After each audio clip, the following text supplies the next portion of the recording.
Menurut saya orang atau pihak yang cenderung diam saat dipukuli terus-menerus lebih berbahaya dalam tanda kutip dibandingkan orang yang melawan. Ini tidak ada berkaitan dengan friksi pra pencapresan, tidak ada berbicara soal apapun, tidak ada.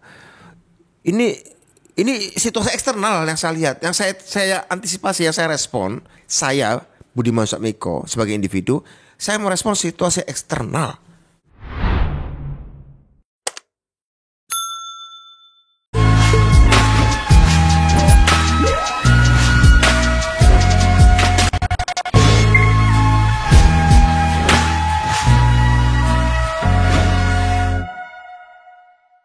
Mendekati pemilihan presiden atau pencapresan, gerakan tanpa bola atau bahkan dengan gerakan bola besar dari para elit dan atau orang-orang yang terafiliasi dengan kekuatan-kekuatan yang akan bertarung itu semakin seru.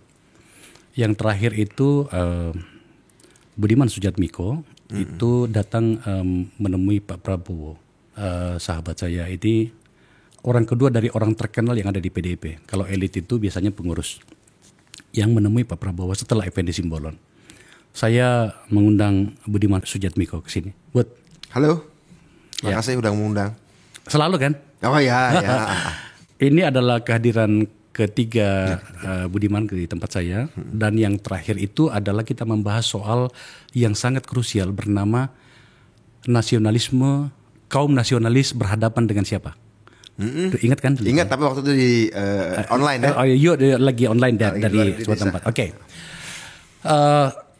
But kita pengen tahu apa sebenarnya yang terjadi di kepala saya. Ini kira-kira ada 3 klaster menyangkut dengan kunjunganmu. Pertama adalah ini adalah gerakan senyap dari PDIP yang mengirim orang-orang yang tidak langsung terafiliasi dengan pengurus inti. You kan bukan pengurus di PDIP. Atau yang kedua adalah you mengambil inisiatif atas isu kelompok nasionalis seperti yang kita bahas pada kedatangan pertemuan terakhir kita di sini. Atau yang ketiga malah you melakukan kesalahan, blunder.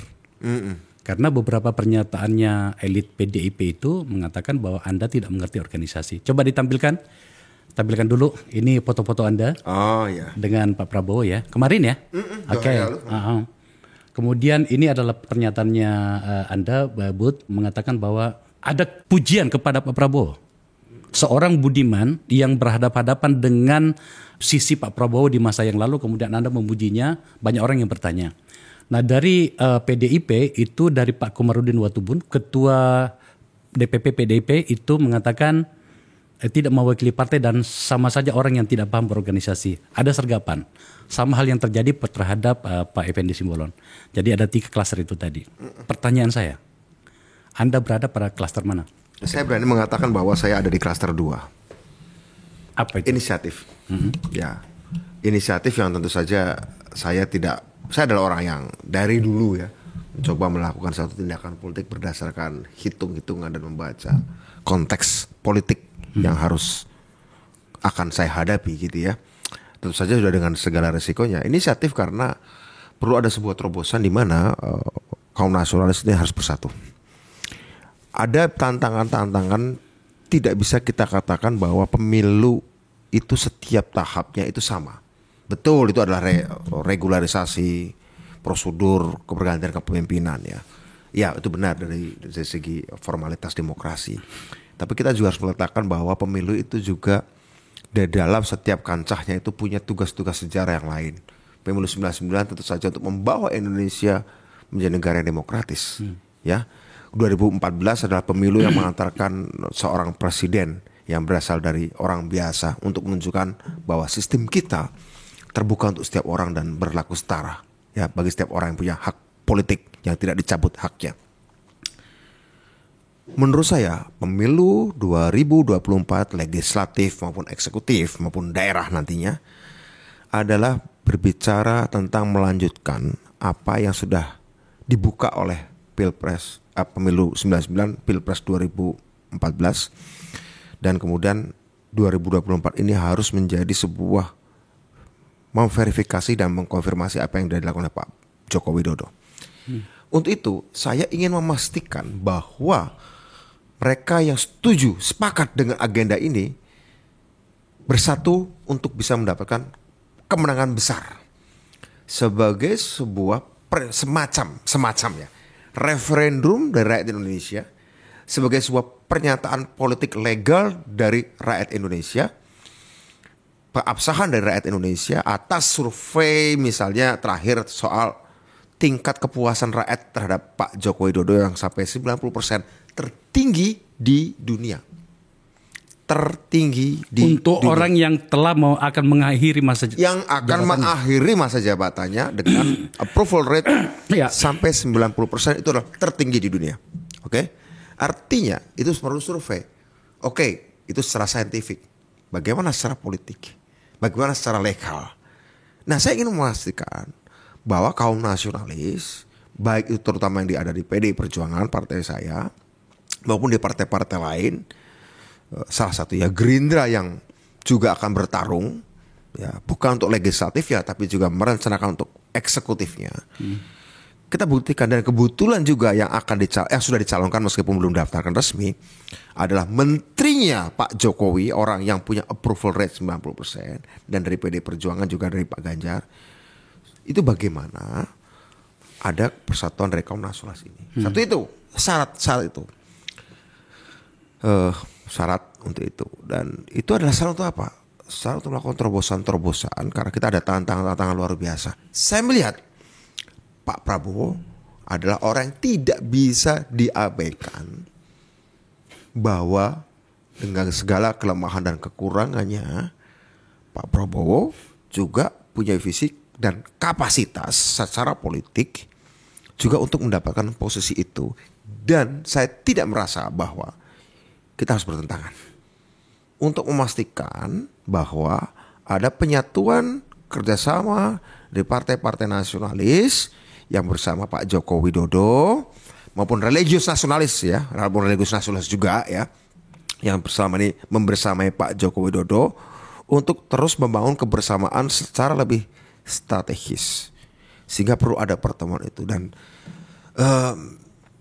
saya tahu Pak Ganjar, tapi saya belum tahu banyak Pak Prabowo. Saya pernah sih diskusi dengan beliau 4 kali sejak reformasi ya, usia 23 tahun 4 kali sebenarnya sangat jarang gitu ya, sangat jarang. Tetapi saya ingin melakukan diskusi, mencoba menarik apa yang sebenarnya beliau ingin. Kami waktu ketemu diskusi tentang macam-macam. Saya potong dulu sebentar, Bud. Ya. Bagaimana relasimu dengan Pak Prabowo pada masa-masa yang lalu tuh aku simpan dulu pada bagian terakhir. Pada bagian awal dulu, tampaknya kamu menyederhanakan problem dari apa yang sedang kita bahas ini. Maksud saya pada posisi PDIP sebagai sebuah partai. Ya, betul. Yang akan running pada pemilu legislatif dan juga punya calon presiden, dengan Pak Prabowo pada sisi yang lain lagi, dengan partai yang juga sedang mengincar posisi terbesar dan elektabilitas yang tinggi berikut dengan calonnya Pak Prabowo. Apa saya keliru memahami pikiranmu, Bud? Oh, enggak keliru. Saya sadar bahwa ada fakta seperti itu. Tapi harus ada dialog, harus ada persatuan menurut saya, ya. Dan menurut saya ini adalah sesuatu yang tindakan pribadi, inisiatif pribadi yang saya berharap bahwa ini akan menjadi icebreaker, pemecah kebutuhan dan kebuntuan, kebekuan dan kebuntuan. Dialog antara kekuatan-kekuatan nasionalis untuk memastikan bahwa pelanjutan dari program-program Pak Jokowi itu berjalan. Dan PDI Perjuangan sebagai partai yang saya ikuti tentu sudah punya sikap seperti itu. Tapi saya percaya bahwa sikap politik itu adalah satu hal, dan memastikan bahwa itu didialogkan dan dikomunikasikan dengan mereka-mereka yang sebenarnya kurang lebih satu visi untuk melakukan penyatuan. Sederhana itu. Ada pertanyaannya bagaimana sebagai orang partai, ya karena itu saya katakan sejak awal, bahkan ketika saya ketemu Pak Prabowo, saya tidak mewakili partai. Saya juga agak terkejut ketika Pak Prabowo menyambut dengan rombongannya yang sangat luar biasa besar, lengkap, nyaris lengkap. Dari DPP, dari DPR RI-nya juga. Yang mengambil inisiatif siapa, Bud? Oh, saya waktu itu diskusi dengan beberapa pihak. Kebetulan ada teman-temannya Pak Prabowo ngobrol-ngobrol, saya diskusi aja. sering diskusi tentang koperasi, sering diskusi tentang desa segala macam, diskusi geopolitik, diskusi strategi global, politik global segala macam, sampai pada tingkatan ya udah, ayo kita ngobrol dengan Pak Prabowo, gitu. Pada saat sebelum Mas Ganjar Ya. dicalonkan sebagai presiden, calon presiden dari PDIP, dan bahkan mungkin sampai sekarang itu ada beberapa pikiran dari para pihak agar kemudian dua baca pres, ya tepatnya baca pres itu bergandengan tangan. Apakah kunjunganmu ini bisa dimaknai juga bahwa sebenarnya masih ada upaya untuk itu, meskipun tadi kau katakan bahwa ini adalah inisiatif saya pribadi? Oh, inisiatif saya pribadi. Inisiatif saya pribadi yang menurut saya itu perlu dilakukan karena saya melihat bahwa kita bicara fakta lapangan soal survei. Perkembangan terakhir itu membuat saya berpikir bahwa ini nggak bisa diabaikan, Pak Prabowo. Ini nggak bisa diabaikan. Kita tidak bisa mengasumsikan bahwa itu tidak ada. Kita nggak bisa berpolitik seperti burung onta memasukkan kepala ke pasir dan anggap dunia di atasnya nggak ada. Jadi menurut saya, tapi saya tahu bahwa partai secara institusional tidak memungkinkan melakukan katakanlah negosiasi yang terlalu jauh kira-kira begitu. Saya melihat kemudian saya merasa mendapatkan keuntungan. Pertama, saya bukan struktur, dan kedua memang saya tidak berniat menjadi caleg DPR RI memang dan tidak mendaftarkannya.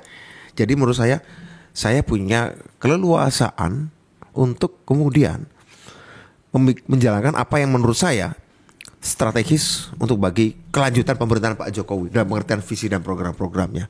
Ya menurut saya ini sesuatu yang sebagai makhluk politik, sebagai manusia politik itu, dan sebagai pribadi, sebagai warga negara juga ya tentu saja ya itu hak politik saya. Bahwa kemudian kemudian ada tindakan partai itu udah soal lain, itu kamar yang lain. Kamar yang juga akan saya ikuti tata keramanya, akan saya ikuti tata tertibnya dan saya tidak merasa bahwa itu suatu hukuman. Itu kan nanti keputusannya bagaimana ya di dalam sana ya. Tapi saya melihat bahwa Republik Indonesia ini butuh pikiran-pikiran yang kemudian saya temukan ada di Pak Prabowo. Saya ikuti alur berpikirmu, Bud, dengan gerakanmu ini. Kalau memang ternyata akhirnya bisa dipertemukan dan kemudian dan itu Ibu Mega ya, ketua umum ya. Ya, saya katakan apapun namanya kan yang melekat di memori orang itu adalah Budiman Sujatmiko adalah PDIP. Bahwa you bukan elit atau pengurus itu adalah satu hal. Oke? Tapi you mewakili kelompok merah di situ. Pada di hadapan gitu ya. Itu pikiran orang. Saya mencoba untuk menyederhanakan problemnya. Kalaupun misalnya kita ikuti logikamu, posisinya bagaimana, Bud?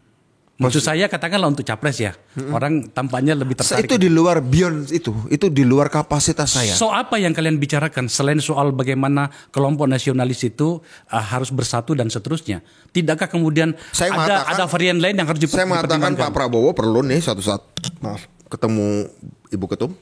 Oh oke. Iya, saya katakan itu pada beliau. Coba tampilkan 5 poin ini ya, oke. Tidak saya katakan di luar ya, pada waktu saya bertemu beliau ya. Oke. Oh jadi Anda menawarkan atau Anda mengajak atau Anda membuat ada baiknya. Saya tidak mewakili Ibu Ketum, tapi menurut saya berdiskusi. Tapi itu kan kesimpulan setelah saya diskusi 1 jam lebih ya dengan beliau ya. Diskusi itulah yang kemudian sudah kamu rumuskan di sini kira-kira gitu. Itu hasil diskusinya yang menurut saya ya oke, ini hasil diskusinya. Kesimpulan bahwa saya ada baiknya Pak Prabowo bisa bertemu dengan Ibu Megawati Soekarno Putri. Mereka selalu bertemu kok. Oh, udah lama tidak bertemu. Iya, tetapi dalam konteks apa pertemuan itu? Ya pertemuannya tentu saja bicara agenda politik praktis dong. Oh, oke. Agenda politik 2024 ujungnya. Termasuk soal siapa nomor 1, siapa nomor 2. Apapun terserah, monggo. Kalau sampai ke arah sana, saya harapkan begitu. Saya harapkan begitu. Sekali lagi, ini inisiatif pribadi saya ya. Okay. Artinya inisiatif bukan berarti saya berinisiatif di ruang kosong. Saya berinisiatif karena dapat masukan, inspirasi, informasi kira-kira begitu. Bahwa sebenarnya ada kerinduan-kerinduan untuk saling bertemu. So what, kenapa tidak bertemu gitu yang saya coba tangkap itu. Saya coba tangkap itu. Dan sekali lagi dengan memanfaatkan ketiadaan saya di struktur sehingga tidak membawa bendera partai begitu. Masihkah ada ruang untuk itu, Bud, dengan politik praktis tadi yang saya katakan itu, terutama dalam hal capres cawapres ya, nomor 1 dan nomor 2, dengan realitas yang ada, masih ada ruang untuk itu? Tidak ada problem ideologis. Tidak ada problem ideologis. Apa problem ideologisnya? Sesama nasionalis ya. Ya, tidak ada problem ideologis. Apalagi kan pernah Pak Prabowo mendampingi Ibu Mega sebagai cawapres pada waktu 2009. Sekarang juga Pak Prabowo ada di kementeriannya Pak Joko Widodo. Jadi saya melihat bahwa dua orang yang saya hormati, Bu Megawati pernah membawa beliau sebagai cawapres. Cawapres waktu itu ya, 2009. Pak Joko Widodo meskipun bersaing 2 kali 2014-2019, entoh akhirnya juga mengajak Pak Prabowo. Saya tangkap semangat itu. Pada waktu Pak Jokowi membawa Pak Prabowo dan lumayan mengurangi ketegangan sosial politik ya. Walaupun udah kita mau dan kemudian kita dapat pandemi, untungnya Pak Prabowo dari dalam begitu ya. Jadi menurut saya melihat bahwa terjadi dalam tanda kutip screening terhadap sosok beliau oleh dua orang yang saya percaya secara ideologis, saya percaya secara politis, yaitu Ibu Megawati dan Pak Joko Widodo dalam waktu yang sekian lama. Jadi menurut saya tidak ada problem ideologis pun tidak ada problem psikologis. Tidak ada problem psikologis. Saya nggak yakin menyangkut poin keduamu itu, Bud, karena realitasnya di lapangan mengeras nih. Kita tahu lah, kita kan berada di media sosial, Bud, ya kan? Itu kemudian bagaimana situasi termasuk dari masa lalu, dari kedua belah pihak mulai muncul. Pada bagian pertama setuju, nasionalis, ya kan? Tapi pada bagian kedua, saya nggak terlalu yakin, Bud. Bagaimana menjelaskannya? Yang kedua, saya mengamati juga, kita kan sama-sama di media sosial. Saya amati dari pihak Pak Prabowo dan kelompoknya cenderung pasif. Menanggapi isu-isu itu cenderung tidak galak. Ya, ada perubahan sikap ya dalam respon. Entah strategi komunikasi entah apa saya nggak tahu lah. Lebih wise lah kira-kira gitu. Kita tangkap itulah. Menurut saya orang atau pihak yang cenderung diam saat dipukuli terus menerus lebih berbahaya dalam tanda kutip dibandingkan orang yang melawan. Tapi pukulan yang datang ke Pak Prabowo itu adalah pukulan yang datang dari kelompok apa, Bud? Apa tuh? Atau partaimu? Dari manapun. Dan itu, maka saya katakan. Itu yang saya katakan. Bahwa kalau nih satu bangsa ini, tentu aja ada masalah-masalah masa lalu yang harus kita selesaikan. Tapi bangsa ini kan umurnya panjang. Kita berhutang pada anak cucu kita. Oh iya. Ya, umurnya panjang. Sampai kapan perkelahian kompetisi politik demokratis kemudian diisi dengan perkelahian masa lalu? Nunggu sampai generasi tua hilang semua. Loh, kalau sekedar itu generasi kami juga membawa dendam sendiri. Generasi 66, 65 membawa dendam sendiri. Generasi 45 membawa dendam sendiri yang dituntaskan dengan cara berdarah-darah. Generasi 65, 66 juga menuntaskan dendam sendiri tahun 98 dengan cara yang berdarah juga kan, walaupun tidak semasif 65 kan. 98 kan dalam tanda kutip penuntasan dendam 65, 66 segala macam pergerakan itu. Iya kan? Dan kemudian setelahnya oposisi terhadap Orde Baru oleh kalangan Orde Baru sendiri. Saya ada di situ. Kemudian akan saya bawa lagi. Wah, sementara dalam tanda kutip kebetulan saya juga dengan teman-teman banyak melakukan kajian. Sementara datang persoalan-persoalan baru itu yang tidak ada teorinya. Itu loh. Dan ini harus menjadi perhatian juga. Kalau orang yang mungkin jadi supir rebutan mana spion yang terbaik, spion paling suci, nggak ngelihat selampu senter ke depannya, sampai kapan? Ketika diteruskan maka pasti ini akan menjadi seperti keris empu gandring. Sampai 7 turunan dipakai untuk saling membunuh. Itu artinya secara psikologi, secara ideologis gak ada masalah ya. Secara psikologis dan historis itu juga harus diselesaikan. Kalau kamu mengatakan bahwa ada masalah, yes, Dan kebetulan kamu bilang tadi dari pihak teman-teman saya, ya kan? Karena itu kamu katakan banyak dari pihak teman-teman saya dan kemudian dari pihak Pak Prabowo banyak pasifnya. Saya yang merasa berpikir bahwa ini harus diatasi, harus dihentikan agar kita bisa lihat ke depan. Saya punya tanggung jawab moral. Bukan apa-apa. Ini ada fakta politik seperti ini, ada peta ideologi seperti ini, ada tantangan nasional, tantangan global, maka tadi juga ada bicara tantangan global. Dan saya katakan juga pada waktu konferensi pers, Bung Akbar, saya ngobrol juga Pak Prabowo di dalam dan kemudian di luar. Sebuah negara yang sedang mengalami krisis atau harus survive. Sambil contoh Rusia dan Brazil, itu biasanya dua jenis orang yang bisa ngomong dalam keadaan krisis. Berlatar belakang intelijen dan berlatar belakang aktivis. Karena ini dua jenis manusia, saya nggak mengatakan yang lain tidak. Tapi ini dua jenis manusia ini menurut saya yang dalam pengamatan saya dan saya ada di dalamnya, relatif jenis orang-orang yang biasa berpikir strategis, berpikir komprehensif dengan ambil resiko yang tertinggi, untuk melakukan transformasi. Oke. Nah, menurut saya kebetulan latar belakang beliau adalah pasukan elit, Sandi Yuda juga kalau nggak keliru atau teror saya lupa. Teror ya, bukan Sandi Yuda ya. Tapi tentu saja dia punya anak buah Sandi Yuda ngerti strategis, intelijen strategis ya pastinya ya. Dan saya yang aktivis yang biasa juga kita bergerak juga berpikir komprehensif segala macam lapangan maupun konseptual. Yang saya juga pernah ditangkap 6 kali sehingga tahu cara berpikirnya interrogator, cara berpikir intelijen yang menangkap saya. Saya tahu betul apa yang membuat concern mereka. Dan mereka dalam menginterogasi saya juga tahu betul pastinya file saya juga baik di mereka. Waktu kita ketemu ngobrol di dalam ruangan, Pak Prabowo, wah kita tahu semua tentang Budiman ini orang tuanya di mana, semacam apa buku yang dia baca. Sehingga kamu, ya sambil ketawa-tawa. Akhirnya apa cerita lama kebuka lagi ya? Diskusi kata nyambung. Oke. Nah artinya saya berpikir hanya orang yang punya cara berpikir yang sama, hidup dan dibesarkan dan nyaris mati dalam situasi yang kompleks.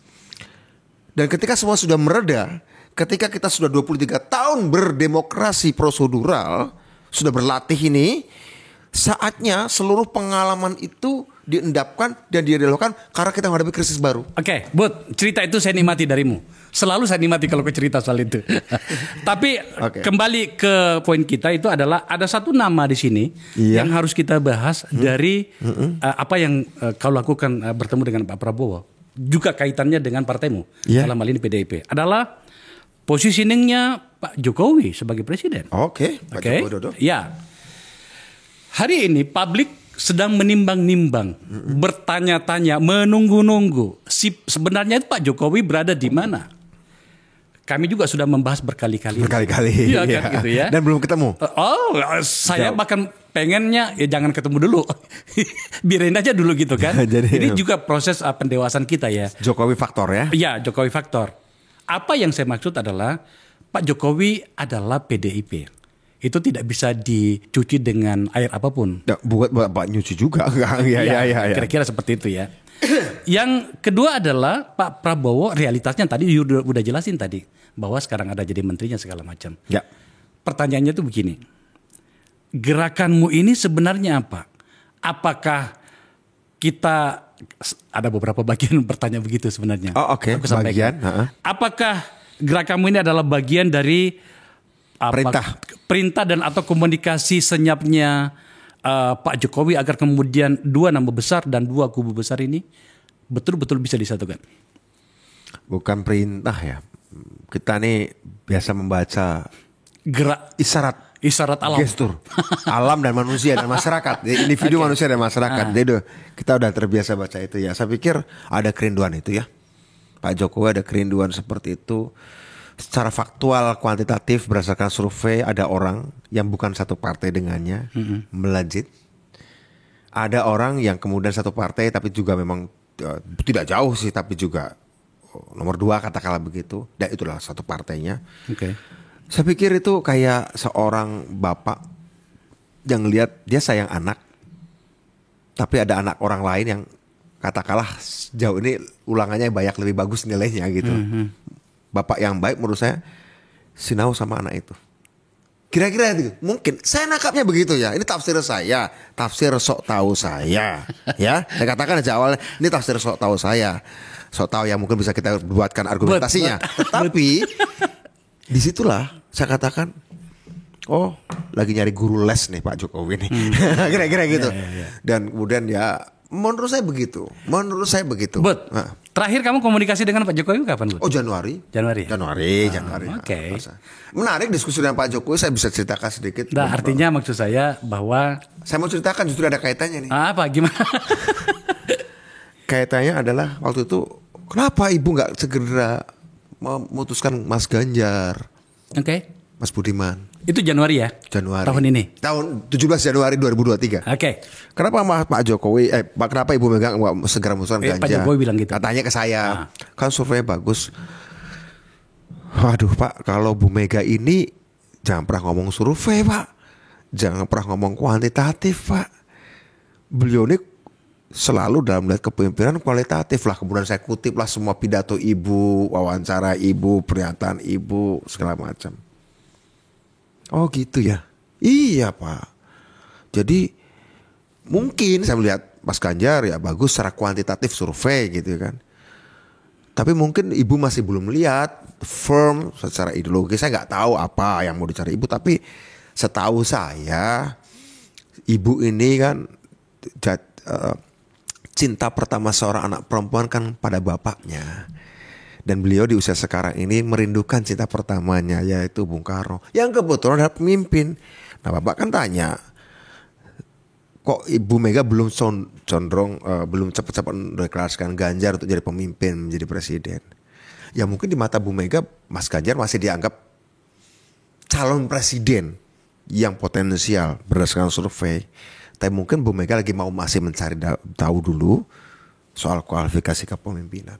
Itu obrolan saya dengan Pak Jokowi waktu itu. Artinya Pak Jokowi adalah orang yang terbuka pikirannya. Dan saya terangkan aja apa. Sekali lagi analisis tahu saya pada Bu Mega itu berdasarkan wawancara Bu Mega. Nah saya ingin katakan bahwa hari ini bahkan kekuatan yang kuantitatif itu pun yang tadi dianggap sebagai kekuatan Mas Ganjar itu sedang tergerus lah atau berkurang lah, nggak tergerus lah, tersaingi. Padahal Pak Jokowi melihat itu sebagai kekuatan, ya kan, kuantitatif. Tapi itu pun tersaingi. Nah kira-kira ini menarik. Ketika Bu Mega mencalonkan Mas Ganjar, apakah Bu Mega waktu itu sudah melihat aspek kualitatif dari Pak Ganjar? Saya harap begitu, saya harap sudah begitu. Sehingga kemudian perlu juga faktor Pak Jokowi diyakinkan karena Pak Jokowi masih melihat faktor kualitatif tentu saja ya. Dari segi soal kemungkinan menangnya. Nah ini menurut saya juga menarik untuk dibicarakan. Karena kita makin dekat pemilu, situasinya harusnya kita menang mudah. Kaum nasionalis harusnya menang mudah. Bud, sorry saya potong. Apakah menurutmu ada kegamangan baik di memorinya Ibu Mega atau juga mungkin di memorinya Pak Jokowi menyangkut dengan pilihan itu? Saya belum ketemu Ibu Mega setelah 21 April. Belum pernah ketemu lagi. Kalau Pak Presidennya sendiri dari pembicaraan kalian, apakah menurutmu beliau agak gamang? Saya melihat bahwa Pak Jokowi ini adalah anak dari produk politik kuantitatif yang kemudian menjalankan hal-hal kualitatif setelah bekerja ya, setelah memimpin ya. Sehingga menurut saya ini menjadi persoalan dan saya kira juga ini menjadi concern banyak orang, menjadi concern kita juga. Ya ini harus diatasi. Seperti apa? Ya, saya katakan tadi di awal, ya kan? Saya katakan tadi di awal. Sudah jelas posisinya. Menurut saya begitu Bung Akbar. Sekali lagi ini sikap Budiman Sujatmiko. Individu. Ya saya tentu saja menghargai apa yang kau lakukan Bud. Begitulah naluri seorang politisi. Begitulah naluri seorang kader yang tidak asal membebek saja, mengambil inisiatif meskipun itu berisiko bagi dirinya. Saya yakin kalau saya udah saya hitung lah ya. Ya tentu saja gitu ya. Yang saya maksud ini adalah kamu masuk pada sebuah fase di mana situasinya semakin kritikal. Oke, apa yang saya maksud dengan kritikal? Pikiran apakah Mas Ganjar bisa bersatu dengan Pak Prabowo? Apakah komunikasi publik ini bisa jalan? Itu bukan di luar gini. Seluruh kesimpulannya di luar kapasitas saya. Paham, Bud, tetapi kan realitasnya masyarakat melihat seperti itu. Ya, nggak apa-apa. Oke, maka kemudian kita tidak bisa menghalangi publik untuk memikirkan apa yang berpendar di memori mereka, kan kira-kira seperti itu. Hari ini bacaannya banyak orang yang sedang saya wakili di forum ini adalah kamu datang selain sebagai seorang anak republik yang sangat nasionalis mewakili kelompokmu, tapi you adalah bagian dari bendera besar bernama PDIP. Betul. Itu tidak bisa kita hindarkan itu, Bud. Oh, iya, nah, makanya kemudian saya kembangkan pertanyaannya bahwa apakah kemudian kunjungan ini adalah wajah dari PDIP yang mungkin menjadi semakin moderat di hadapan kekuatan-kekuatan politik dengan melihat penyikapan mereka yang beberapa waktu terakhir ini ekstrim. Kita akan bahas nantinya misalnya penyikapan mereka yang begitu ekstrim terhadap relawan dan segala macam. Kita akan bahas setelah ini. Maksud saya adalah kedatanganmu itu menjadi sangat krusial. Begini, sekali lagi saya tidak sebesar itu. Saya datang sebagai orang biasa, ya, sehingga tidak mewakili apapun kecuali mewakili apa yang saya pikirkan. Ya, enggak, oke, satu. Tapi kalau misalnya itu dianggap sebagai wajah moderat dari partai, ya saya kader partai. Saya ber-PDI sejak kelas 6 SD soalnya. Ikut kampanye maksudnya, bukan jadi anggota ya. Jadi ya, terima kasih. Walaupun saya belum punya kehormatan untuk mewakili wajah partai, tapi dari jutaan kader partai ada satu orang namanya Budiman Sujatmiko yang punya pikiran seperti itu dan kemudian dia setia pada pikirannya dan melakukannya. Iya, Pak. Saya bahkan tadi waktu kita diskusi di luar saya katakan gini, siapa tahu barangkali kita semuanya harus berterima kasih dengan apa yang kau lakukan hari ini, Bud ya. Waduh. Kan gitu ya. Nanti kita simpan kita. Kembali pada poin yang tadi itu, kenapa sampai kemudian ini langkah harus kita bahas? Saya tadi sudah katakan kamu orang kedua setelah Effendi Simbolon. Karena begini, penyikapan PDIP itu pada beberapa bagian dianggap aneh. Misalnya? Saya gunakan kata aneh ya. Salah satunya adalah yang bahkan menafikan kehadiran relawan. Menafikan kehadiran relawan. Rasanya ada relawan. Ada. Coba kita bisa men-tracking bagaimana sikap PDIP menyangkut dengan relawan. Katakanlah dalam hal ini mungkin projo segala macam. Juga kepada partai politik. Saya harus menyebut satu partai loh ya. Yang sejak dari awal itu menggaungkan nama Mas Ganjar sebagai calon presiden, bahkan ketika PDIP pun barangkali belum memikirkan itu, bernama Partai Solidaritas Indonesia. Realitasnya hari ini, setidaknya yang kita tergambar di media sosial dan pemberitaan, itu malah PSI itu tidak dianggap oleh PDIP, tidak dimasukkan dalam kelompok kampanye atau bahkan tidak pernah disebut namanya. Maka kembali pertanyaannya adalah, apakah PDIP berada dalam posisi yang semakin moderat? Saya gunakan, saya hindari kata luwes mungkin. Saya hindarkan kata apa ya? PDI bukan partai nasionalis ultra nasionalis radikal ya, loh. Apapun lah namanya gitu ya. Seperti itu Kabut. Saya berharap bahwa ini bisa menjadi sinyal bahwa orang-orang PDI juga banyak bisa diajak ngobrol. Oke, menarik. Diajak ngobrol santai, ngambil ngopi begitu ya, tanpa harus ingat ya, sebelum saya bertemu dengan Pak Prabowo, saya main ngobrol pakai Pak Luhut, ngopi-ngopi, makan biasa ya. Terus dengan Pak Andika, beberapa minggu sebelum Pak Andika dinyatakan sebagai ketua tim, saya seminggu sebelumnya ketemu Pak Andika di rumahnya. Sudah diputuskan Pak Andika ketua tim? Belum waktu itu. Sekarang belum. Sekarang belum. Belum. Tapi artinya sebelum dia akan jadi ketua tim. Oh ya, kita lihat nanti ya. Saya beberapa hari sebelumnya saya ke rumah Pak Andika ngobrol. Enggak. Cuma kan di rumah Pak Andika nggak ada wartawan. Oke. Di rumah Pak Luhut nggak ada wartawan. Begitu sampai Pak Prabowo wartawan sabrek-kabrek gitu dan datang ya. Saya ketemu Pak Andika, saya ketemu Pak Luhut, saya biasa ngobrol-ngobrol seperti itu. Ngobrol dengan Pak Dudung, ngobrol dengan siapa lagi yang sipil juga banyak. Saya biasa ngobrol dengan seperti itu ya, Bung Akbar. Jadi mereka tidak pernah melihat, menarik. Mereka tidak pernah melihat saya sebagai orang PDI dalam artian Budiman kader PDI. Enggak, mereka bebas-bebas saja mau bicara apa segala macam. Jadi menurut saya loh, ternyata orang cukup menerima saya untuk bisa ngobrol ya. Ya, kalau itu saya manfaatkan aja. Ya. Bahwa saya manfaatkan aja. Oh, barangkali ini ada membawa kontribusi positif, menambah sedikit persepsi positif. Tadi saya sudah memberikan apresiasi soal itu, Bu. Ya. Gitu kan ya. Tapi tidak punya pretensi bahwa itu menyelesaikan masalah. Karena saya tidak mewakili partai. Begitu ya. Saya hormati bagaimana kamu mencoba berkelit dari semua apa yang saya tanya. Kita lolos 6 kali interogasi dari SMA masalahnya, Bung. 6 kali gue diinterogasi. Masa tidak lolos dari Akbar Faisal gitu? Iya. Tapi ada tadi yang menarik kamu katakan, Bud, bahwa di PDIP banyak yang bisa diajak bicara. Banyak. Oke? Banyak. Ya. Banyak. Bagi orang lain mungkin ini sesuatu yang akan dianggap biasa saja. Tapi you bicara sama Akbar Faisal, bro. Siap. Bisa diterjemahkan begini. Gimana? Apakah ada friksi di internalnya PDIP menyangkut dengan agenda besar bernama Capres ini? Friksi besar dalam pengertian apa friksi ya? Friksi atau perbedaan yang semakin mengerucut. Loh, sebelum ada pencapresan kan memang ada dinamika dong. Kita lihat itu ya. Ada dinamika dong. Dan itu yang berdinamika kan manusia. Tapi kan sudah selesai, Bud, ketika Ibu manusia bukan mesin. Iya, manusia, tapi kan harusnya kan sudah selesai ketika Ibu kalau itu semua bekerja. Kalau soal itu semua bekerja. Oke. No doubt about it. Gak ada keraguan untuk itu. Gak ada keraguan untuk itu. Ini tidak ada berkaitan dengan friksi pra pencapresan. Tidak ada. Tidak ada berbicara soal apapun. Tidak ada. Ini situasi eksternal yang saya lihat. Yang saya antisipasi, yang saya respon. Saya, Budiman Sujatmiko, sebagai individu, saya merespon situasi eksternal, nasional maupun global.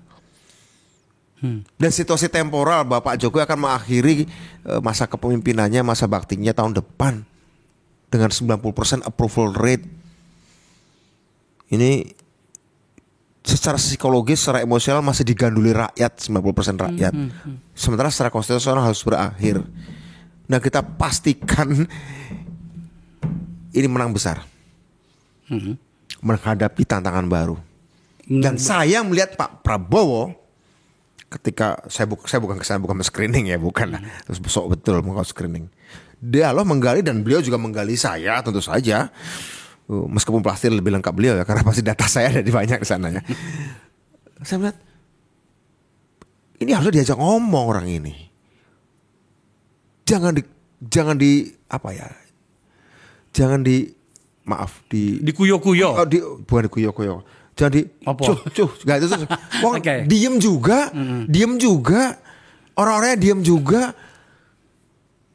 Saya pada orang seperti itu, orang yang diem, itu saya malas berhati-hati. Hati-hati bukan arti berbahaya, artinya wah, dia punya sesuatu yang melampaui yang bisa kita lihat. Dan ia saja bicara. Apa salah? Gak salah. Kalau itu pun disalahin secara organisasi, saya siap juga dipanggil. Bagi saya masih diakui bahwa saya masih diakui sebagai kader, makanya dipanggil kan. Ya, enggak. Itu juga suatu penghormatan untuk saya. Gak apa-apa juga. Saya akan jelaskan secara lebih detail daripada sekedar omongan saya dan Bu Akbar. Tapi kurang lebih akan sama. Kurang lebih apa yang saya sampaikan seandainya nanti dipanggil Pak Komarudin waktu pun kurang lebih akan sama. Gitu, Bung. Ya. Kita sih pada bagian ini tampaknya kita kembali lagi pada perdebatan awal tadi, tapi tidak apa-apa lah. Okay. Tentu saja sekali lagi, Bud, saya bahkan mengatakan siapa tahu barangkali pilihan melakukan ini kita terkhusus barangkali beberapa kelompok elit di PDIP akan berterima kasih kelak kalau ternyata targetnya tercapai ya. Meskipun kau mengatakan bahwa saya nggak bicara tentang capres segala macam, ya oke lah gitu ya. Nah saya sekarang fokus pada nasionalisme, kaum nasionalis itu. Kenapa kemudian tiba-tiba kau mengambil inisiatif itu? Apakah ada tanda atau peluang atau ciri-ciri atau apapun namanya ya, bahwa kelompok nasionalis bisa kalah di hadapan kelompok non-nasionalis pada Pilpres? Sampai kita terakhir ngomong, saya masih melihat tanda itu cukup besar. Sampai terakhir kita bicara ya. 2 bulan lalu. 2 bulan, 3 bulan lalu ya. Iya, oke. Dengan Nurdin Halid di sini. Ya, benar Pak Nurdin Halid ya. Ya, betul waktu itu. Sekarang sih memang sudah berkurang. Sudah berkurang. Sudah berkurang. Alhamdulillahnya kemungkinan. Tapi sekali lagi saya katakan ini bukan sebagai sebuah sikap percaya diri. Oke. Justru ketika saya mulai percaya diri, saya ya, di saat itu saya biasanya lebih hati-hati. Dan harus memastikan Ya. di ujung itu tidak ada coretan. Ya, artinya pendekatan surveinya kalau kita harus bahas pada bagian ini adalah Ganjar atas nama kelompok nasionalis, Pak Prabowo atas nama kelompok nasionalis semakin naik. Entah siapa yang lebih tinggi kadang-kadang gantian, tetapi di capres yang lainnya yang diwakili yang diwakili oleh kelompok Mas Anies dalam versinya Budiman Sujatmiko itu adalah semakin terjadi declining gitu ya. Kalau begitu situasinya, lantas apa yang harus dikhawatirkan oleh kelompok nasionalis?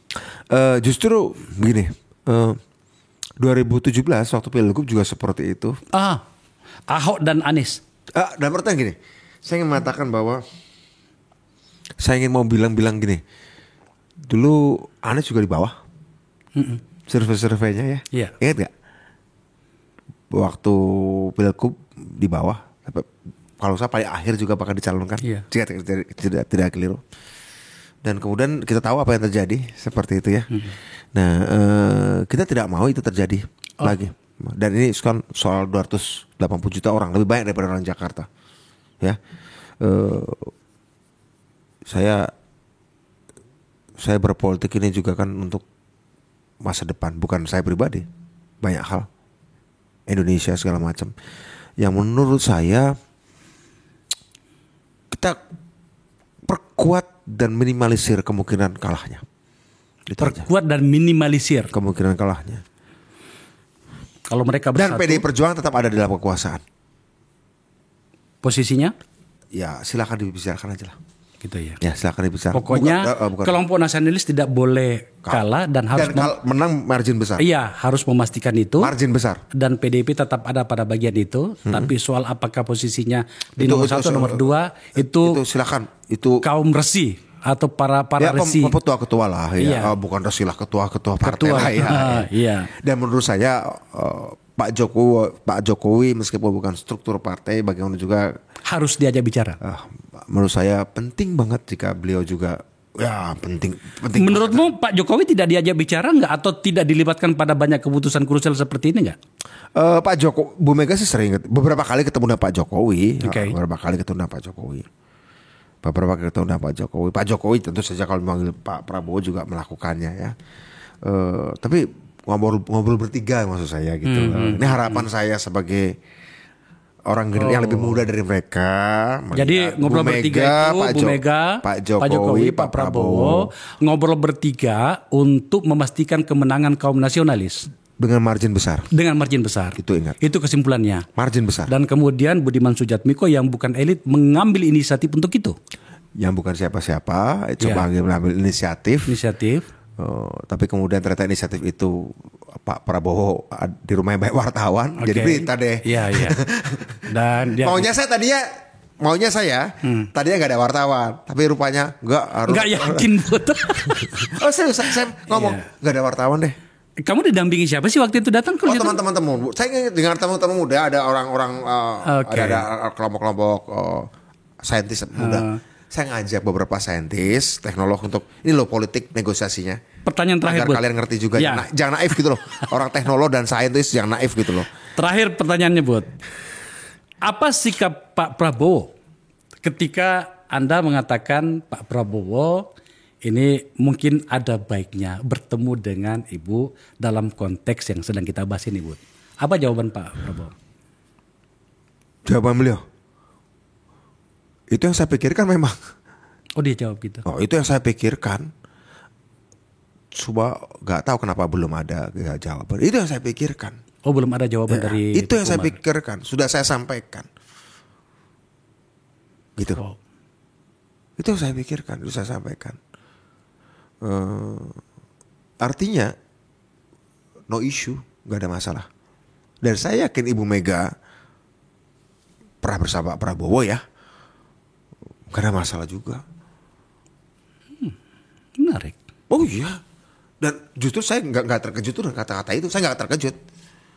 Kenapa nggak terkejut? Apa? Kenapa nggak terkejut? Ya apa ya? Ya saya kan ngamati juga walaupun dari kejauhan begitu ya. Rasanya Pak Prabowo akan merasa nyaman kalau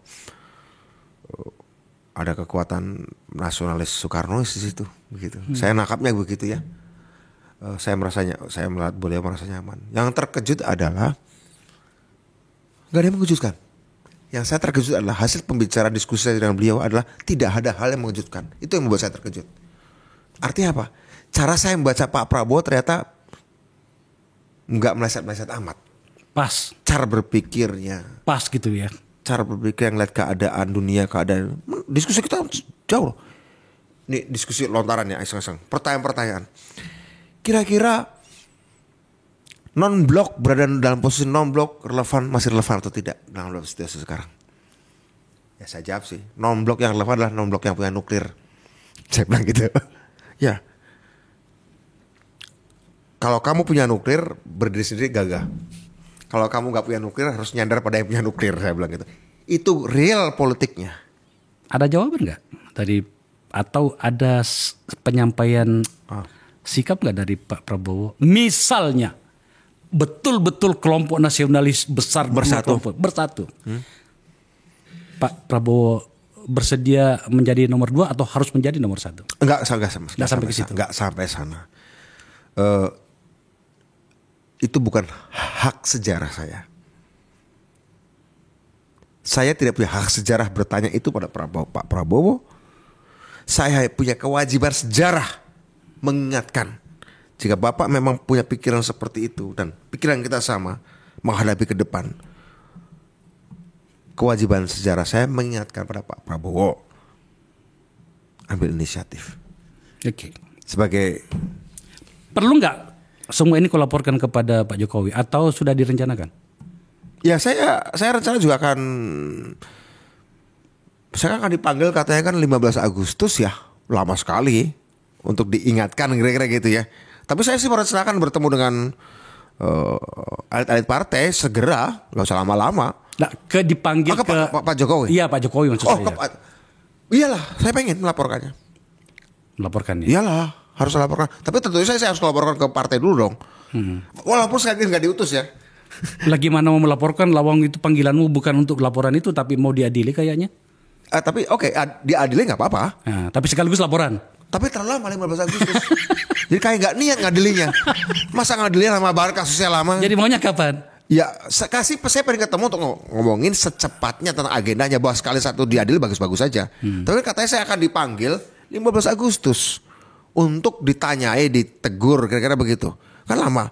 Sementara ada hal substantif yang menurut saya perlu saya diskusikan. Kalaupun nggak laporan, saya diskusikanlah. Dengan Mbak Puan kah, dengan Pak Sekjen kah, dengan Mas Pacul kah, dengan Ibu kah, atau dengan siapa? Kamu menginginkan itu ya? Oh iya dong. Oke. Kalau dianggap apa yang saya sampaikan penting. Kalau yang ternyata saya dianggap pentingnya adalah untuk sekedar ditegur, ya nggak ada masalah juga. Artinya kan saya punya dua arti nih. Sebagai orang yang pelanggar disiplin dan sebagai orang yang membawa pesan. Kira-kira gitu. Kalau kemudian risikonya sampai pada tingkat yang optimal, misalnya Dio dipecat atau gimana? Saya. Pertama, PDI Perjuangan bukan partai naif. Oke. Bukan partai naif. Jawaban yang bagus nih menurut saya. Apa? Jawaban yang bagus menurut saya. Tapi kalaupun dipecat, pertama saya hanya dicabut status administratif saya sebagai anggota partai. Tapi sebagai Soekarnois, sebagai Marahainis, itu sudah ada di dada saya sejak saya SMP. Pertanyaan saya pada poin yang terakhir ini nggak berlebihan loh bro. Karena menurut saya berlebihan lah pernyataan. Iya makanya. Karena apa yang kau lakukan ini adalah karena you bukan elit, you bukan pengurus dan tidak diutus untuk itu, tapi mengambil porsi yang besar seperti yang dilakukan oleh Effendi Simbolon gitu ya. Pada saat partaimu dalam hal ini PDIP sedang menyusun strategi dan skenario untuk kemudian memenangkan pertarungan. Termasuk kemenangan atas Prabowo misalnya kalau mereka tidak bersatu. Oh iya. Itu yang saya maksud gitu loh. Tapi sekali saya katakan PD Perjuangan tidak senaif itu. Ya. Jikapun harus dipecat, sekali lagi hanya status administratif saya sebagai orang nasionalis, tapi status ideologi saya sebagai murid Bung Karno Gak bisa diambil dari dompet saya kartunya. Mantap, Bud. Thank you ya. Siap, makasih. Eh, Sudah mengundang saya. Ya, tentu saja saya harus mengundangmu, bro. Karena apa yang kau lakukan itu menurut saya, kami kan berada di luar ini sama dengan menyusun puzzle. Siap. Dari serpian-serpian ini menyusun puzzle, sebenarnya arahnya kemana nih? Oke. Ya kan, kira-kira seperti itu. Dan kemudian menurut saya itulah bagian dari bagaimana politik itu bekerja. Ya, saya senang karena diundang Akbar itu artinya ada dagingnya. Oh iya. Dikasih makan daging saya kalau di sini. Oke, Bud, makasih ya. Makasih sekali ya. Ya, pemirsa, agak susah payah saya memang untuk mengulik informasi dari Budiman. Wajar. Tadi dia katakan, masa nggak bisa lolos dari kulikan Akbar Faisal? Lawang saya lolos 6 kali dari Interogasi. interogasi aparat keamanan di masa-masa yang lalu. Tapi apapun namanya, saya dan tentu saja kita harus menghormati apa yang dilakukan Budiman Sujatmiko tanpa bermaksud mencampuri urusan internalnya. Ya. Tetapi yang saya maksud adalah sebagai politisi harusnya memberikan kita sinyal-sinyal. Kemana sebenarnya bandul sedang bergerak, kemana arah yang sedang berjalan. Jangan kemudian menjadi politisi tanpa ada sikap, tanpa kemampuan menyiapkan sinyal, tetapi merasa berhak mengatur kita semuanya. Seperti itu yang membuat saya sering dongkol di sini. Tapi itulah tadi, biarkan sejarah ini berjalan, para pemirsa, dan saya berharap kita semakin matang, kita semakin cerdas membaca zaman, dan kita tahu apa yang sedang kita tuju. Budiman Sujatmiko telah memberikan kita satu sinyal bahwa politik kita semakin modern, semakin bermartabat, dan mungkin juga semakin perlu untuk kita perkaya dengan langkah-langkah dari kita semuanya kalau kita menyebut diri kita politisi. Terima kasih telah menyaksikan acara ini.